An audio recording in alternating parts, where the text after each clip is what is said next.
오늘도 하나님 말씀 앞에 함께 서게 되어 여러분 모두를 축복합니다. 이사야서 23장 8절과 9절입니다. 멸류관을 씌우던 자요, 그 상인들은 고관들이요, 그 무역상들은 세상의 존귀한 자들이었던 두로에 대하여 누가 이 일을 작정하였느냐. 만군의 여호와께서 그것을 정하신 것이라. 모든 누리던 영화를 욕되게 하시며 세상의 모든 교만하던 자가 멸시를 받게 하려 하심이라. 아멘. 오늘은 여호와는 구원 25번째로 국제도시인 두로의 심판이라는 주제로 말씀을 같이 나누도록 하겠습니다. 하나님이 주신 기회는 과거도 아니고 오늘 현재입니다. 그리고 오늘 현재 하나님 앞에 믿음을 가지고 살아갈 때 우리 내일이 더 보장되는 것이죠. 그래서 우리가 지금 가진 이 시간이 은혜 받을 만한 때요, 구원의 때요, 기도할 때요, 말씀을 들을 때고, 사랑하고 섬길 때요, 하나 될 때고, 화목할 때입니다. 그래서 호흡이 있을 동안 하나님 앞에 감사한 삶으로 주님을 잘 섬기고 사람들을 섬기면서 그것이 곧 우리가 선한 일에 부요한 것이 되고 복되고 잘 되는 것이 우리가 주님 앞에 설 수 있는 길이 되는 것이에요. 23장은 당시에 해양 무역으로 국제 무역을 통하여서 번성하였던 베니게 페르키아라고 이야기하죠. 그 페르키아의 두로와 시돈을 통하여서 하나님께서 심판하는 메시지를 이야기하고 있습니다. 1절에 보게 되면 1절에 두로에 관한 경고라. 다시스의 배들아, 너희는 슬피 부르짖을지어다. 두로가 황무하여 집이 없고 돌아갈 것도 없으며 이 소식이 기띔 땅에서부터 그들에게 전파되었음이라. 지중해를 끼고 그 오른쪽에 해변에 바로 두로와 시돈이 있습니다. 그래서 그 두로와 시돈을 통하여서 그곳에 큰 배들이 정착할 수 있는 부두와 그 모든 정박 시설이 되어 있어서 당시에는 가장 부유한 나라 중에 하나가 바로 이 두로와 시돈인데, 이 부강한 나라, 그런데 지중해를 넘어가면서 이와 같이 건축술로 레바논에서 나오는 그런 그 백향목으로 그리고 배들을 만들면서 그 건축술로 인해서 지중해의 험난한 파도들을 이기며 그곳으로 멀리까지 그들이 식민지를 개척하고 막대한 부를 그들이 장악하게 되었습니다. 기띔, 지금으로 말하면 키프로스라고 하는 그곳뿐만 아니라 멀리 스페인 그쪽 다시스까지 배를 띄워가면서 그들이 부를 취하는데, 어느 날 저 멀리 다시스에서부터 많은 상품들을 싣고 오는데 그 배들이 와서 정박할 곳이 없어져 버린 것입니다. 마치 1년 전에 우리가 물류 대란이 일어났을 때 LA 항구에 정박할 곳이 없어지고 밀리고 했던 것처럼, 그러나 이것은 밀리는 것이 아니라 아예 정박할 항구가 사라져 버리게 되는 그런 상황이 되게 되는 거예요. 그리고 또 나일강에 그 많은 밀들을 싣고 그들이 왔는데 정작 정박할 곳이 없어져 버리는, 그래서 집이 없고 돌아갈 것도 들어갈 것도 없는 이런 소식들이 전해지게 된 것이죠. 그래서 오늘 그들에게 하나님께서 식민지를 그들이 가는 곳마다 세우고 그곳에 식민 통치하는 총독을 세우면서 멸류관을 씌워주고 그와 같이 교만하게 했던 그 두로에 대해서 하나님이 심판을 하게 되어 8절에 보면 멸류관을 씌우던 자요, 그 상인들은 고관들이요, 그 무역상들은 세상의 존귀한 자들이었던 두로에 대하여 누가 이 일을 정하였느냐. 잘 나가고 계속 나가고 아무도 그들을 방해할 수 없고 세계의 경제 패권을 가지고 정말 흥왕할 것 같이 그렇게 되었던 그런 상황인데 어느 날 갑자기 그들에게 닥쳐온 그런 심판입니다. 그래서 많은 거기에 일하고 있던 많은 그 고관들 정말 그 사람들을 통하여서 세계의 많은 식민지의 일들을 그래서 식민지를 세워서 통치자를 임명하던 그들 거칠 것이 없이 열방에 두려워하고 부러워하며 식민지를 개척하고 했던 이런 두로와 시돈의 아수르의 에사랄돈이라는 그런 왕이 침략해서 677년에 그리고 바벨론의 느부갓네살 왕에게 그리고 그리스 나라에 의해서 페르시아에 의해서 343년에 아닥사스당 3세에게 이렇게 침략을 당하게 되었어요. 11절에 보니까 여호와께서 바다 위에 그의 손을 펴사 열방을 흔드시며 여호와께서 가나안에 대하여 명령을 내려 그 견고한 성들을 무너뜨리게 하시고 이르시되 너 학대받은 처녀딸 시도나 네게 대하는 다시는 희락이 없으리니 일어나 기띔으로 건너가라 거기에서도 네가 평안을 얻지 못하리라 하셨느니라. 이 일들은 다 하나님이 계획하신 것입니다. 우리의 장래 길들이 우리의 손에 있는 것 같지만 하나님께서 나라와 민족과 열방들의 모든 일들을 하나님께서 간섭하고 계시고 교만한 개인이나 교만한 나라 하나님이 때가 되면 다 하나님께서 심판하시는 것이 성경에 지속적으로 우리에게 반복해 주는 것이에요. 이와 같이 두로가 심판을 당하고 또 나중에 잠깐 또 회복이 되지만 그들은 그 열방과 음란한 행위를 통하여서 우상 숭배의 상태를 그렇게 다시 고발하게 됩니다. 17절에 보면 70년이 찬 후에 여호와께서 두로를 돌보시리니 그가 다시 값을 받고 지면에 있는 열방과 음란을 행할 것이며 그래서 다른 나라와 함께 곧 우상을 섬기는 것을 음란으로 그렇게 표현을 해요. 유명한 북이스라엘의 아합 왕이 결혼하였던 이세벨이라고 하는 그 왕이 바로 이세벨이라고 하는 그 여자가 바로 이 시돈에서 온 사람이잖아요. 그래서 그곳에서 섬기는 이 바알 신의 최고의 제사장과 같이 그리고 아세라 신을 가지고 들어와서 북이스라엘의 여호와 신앙을 몰살시켜 버렸던 그런 이세벨의 고향이 바로 이 시돈입니다.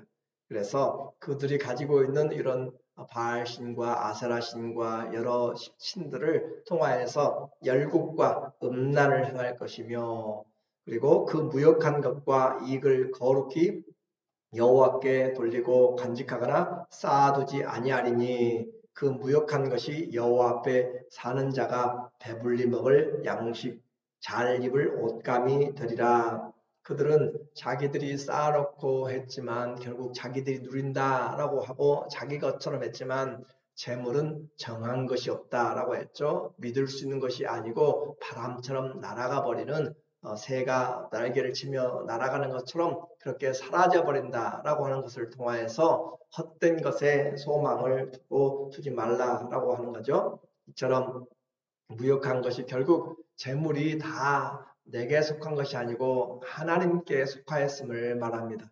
이 땅의 금도 내 것이요 은도 내 것이고 온 천지가 다 하나님께 속하였고 내가 열국을 흔들리라 라고 하시는 주님처럼 주의 말씀 안에 이 모든 것이 다 들어가 있고 그리고 이들은 심판을 당하였어도 회개하지 않냐고 다시 옛날에 그런 음료처럼 그 옛 노래를 부르면서 그들을 기억해 주는 사람이 있는가라고 하는 그처럼 다시 과거로 돌아가는 우상 숭배로 돌아가는 자들이죠. 그래서 악인들이 수고하고 벌어들인 것들은 자기들이 쓰지 못하고 하나님의 일을 위하여서 예비한 일들에 쓰이게 됩니다. 그래서 불의로 재물을 벌어들여도 결국은 다 떠나가게 되고 붙잡지 못한다.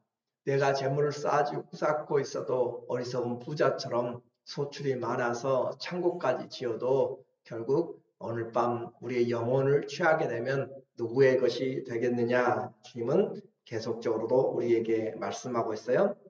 나는 물질의 주인도 아닐 뿐만 아니라 인생의 주인도 아닙니다. 그래서 주님이 주신 시간에, 주님이 주신 재능과 주님이 주신 기회들을 통하여서 감사함으로 내가 누리고 살고 먹고 입고 마시고 하는 것이 우리에게 복이다라고 그렇게 이야기해요. 전도서 잠언 3장 12절에 사람들이 사는 동안에 기뻐하며 선을 행하는 것보다 더 나은 것이 없는 줄을 내가 알았고 사람마다 먹고 마시는 것과 수고함으로 낙을 누리는 그것이 하나님의 선물인 줄도 또한 알았도다. 그래서 우리가 사는 동안에 하나님 앞에서 감사할 수 있고 또 기뻐하고 선을 행한 것보다 더 좋은 것이 없다.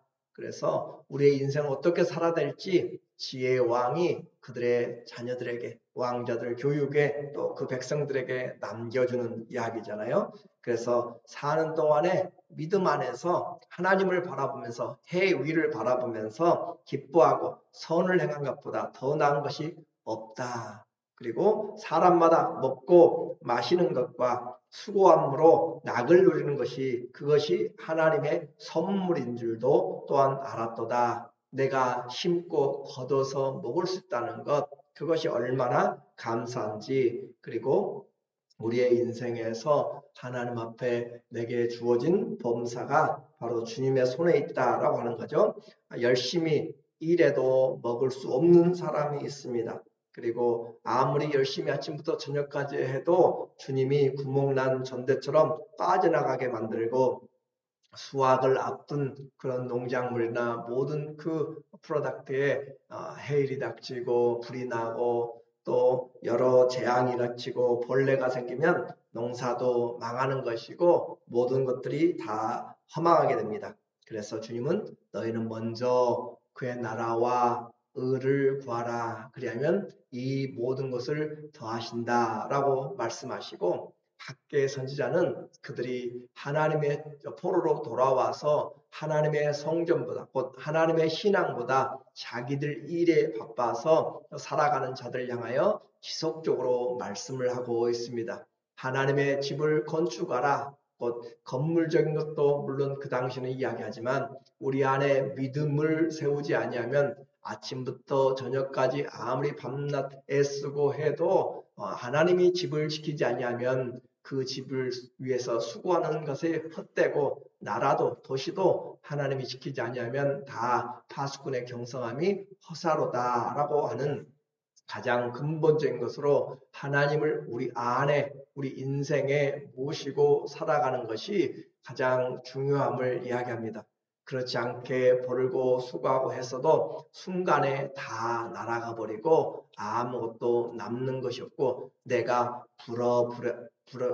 불어버렸노라 라고 주님이 학계 선지자를 통해서 우리에게 말씀을 하고 있어요. 그래서 우리 신앙에서 이런 일들 저런 일들이 많이 있고 또 연말이 돼가면서 우리의 마음이 분주하고 뭘 할지라도 이 일이 하나님을 기쁘시게 하는 것인가 그렇게 먼저 생각하고 주님 앞에 내가 하나님과의 관계에서 이 일을 하고 저 사람을 만나고 그렇게 하는 것이 우리가 가장 중요한 인생의 우선순위가 됩니다.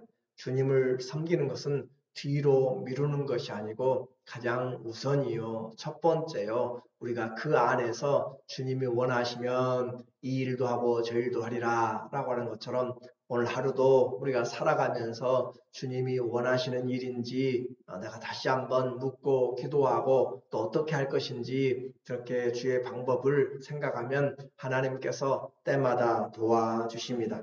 해상의 무역과 또 육상의 중개 무역으로 인해서 국제 도시였던 두로와 시돈 또 다시스는 희락의 성이었어요. 그런데 망하게 되는 거죠. 7절에 이것이 옛날에 건설된 너희 희락의 성, 기쁨의 성이었어요. 얼마나 많은 부를 가지고 쾌락을 삼고 그곳에서 즐겼는가. 곧 그 백성이 자기 발로 먼 지방까지 가서 머물던 성읍이냐. 다시스도 그렇게 하나님 앞에서 심판을 받게 되는 거죠. 그러나 주님이 지켜주지 아니하시면 다 허무하게 사라져 간다라고 이야기했습니다. 내게 주신 것이 주님이 정해주신 분복이 될 수 있도록 우리에게 주신 것에 기쁨으로 감사하면서 선을 행하는 것, 인자를 행하는 것, 그래서 하나님 중심으로 삶을 세워나갈 때 모든 환경에서 힘들고 어려워도 감사가 있는 것이고 고난 중에도 보람이 있는 것이고 십자가의 고난 뒤에 영광이 있는 것처럼 주님과 함께하는 그 시간이 그 일들이 하나님이 기뻐 받으시는 수고가 되는 것입니다. 그래서 주님이 우리의 사람을 지켜주시고 우리의 인생을 지금부터 영원까지 지켜주시고 하나님과 함께 시작된 것은 주님이 우리에게 좋은 것으로 기억하시고 줄로 재어준 구역이 되는 것이에요. 시편 16편 5절에 여호와는 나의 산업과 나의 잔의 소득이시니. 그래요. 하나님이 소득이시다. 하나님이 또 주시는 것으로 우리가 살아가는 것이죠. 그래서 우리의 가장 큰 기업은 하나님이고 그분이 주신 이름이고 그 안에서 행함으로 주님이 주신 능력으로 우리가 감당한 것이기 때문에 여호와가 나의 산업이다. 그리스도가 우리의 화평이다 라고 한 것처럼 하나님이 우리의 산업이고 나의 잔의 소득이 내 잔을 채워주시는 분이 하나님이시다. 나의 분깃을 지켜주십니다. 내가 벌 수는 있어요. 그러나 지키지 못할 수도 있습니다. 하나님이 우리의 시작과 끝이 되어야 되는 것이에요. 6절에 내게 줄로 재어준 구역은 아름다운 곳에 있으며 나의 기업이 실로 아름답도다. 하나님 앞에서 우리에게 맡겨주신 일들, 우리는 모든 것이 하나님의 나라를 향한 것이기 때문에 이 땅에서 내게 충분하게 없을 수도 있지만 그러나 우리의 보물을 한데 쌓고 선한 사업에 부하고 나눠주기를 힘쓰면서 살아도 또 떠나도 주를 위해서 살아가는 그런 마음들을 다시 한번 우리가 생각하면서 주님 앞에 겸손하게 살아가면 천국의 부한자들이 될 뿐만 아니라 이 땅에서도 주님이 주신 분복으로 하나님이 우리에게 누리게 하신 그 모든 것들을 인하여서 감사하고 그래서 적은 소득에도 화목하고 기뻐하고 즐거워하고 함께 마음을 모아서 주님을 섬기면 그것보다 나은 것이 없다라고 했습니다.